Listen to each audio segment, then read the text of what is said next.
Сумен қамту және шайынды су тазарту қызметін тұтынушылардың назарына. Қазақстан Республикасы Су кодексінің нормалары мен қағидаларына және басқа да нормативті құқықтық құжаттарға сәйкес суды есепке алу құралдарын тексеру аралық интервалға сәйкес жүргізілуі тиіс.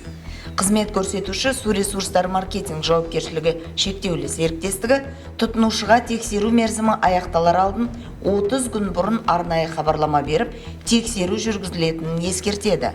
Егер тұтынушы су есептегіш құралын тексеру туралы хабарламаны елемесе және көрсетілген 30 күннің ішінде тексертпесе, Қазақстан Республикасы Ұлттық экономика министрлігінің 2019 жылғы 24 маусымда бекіткен үлгілік шарттың 20 тармағына сәйкес тексерудің белгіленген мерзімі өткеннен кейін есептеу құралы техникалық талаптарға сәйкес келмейді деп табылып, коммерциялық есептен автоматты түрде алынады. Яғни, тұтынушыда су өлшегіш құралы жоқ деп саналады. Келесі айда тұтынылған қызмет үшін есептеулер соңғы 3 айдағы шығыстың орташа көрсеткіші бойынша жүргізілетін болады. Ал ай аяқталғаннан кейін ауыз су беру тоқтатылады.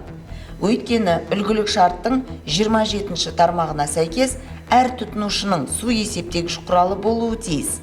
Сондай-ақ заңнамада Қазақстан Республикасы табиғи монополияларды реттеу субъектісі белгілеген техникалық талаптарды орындауға міндетті екені жазылған.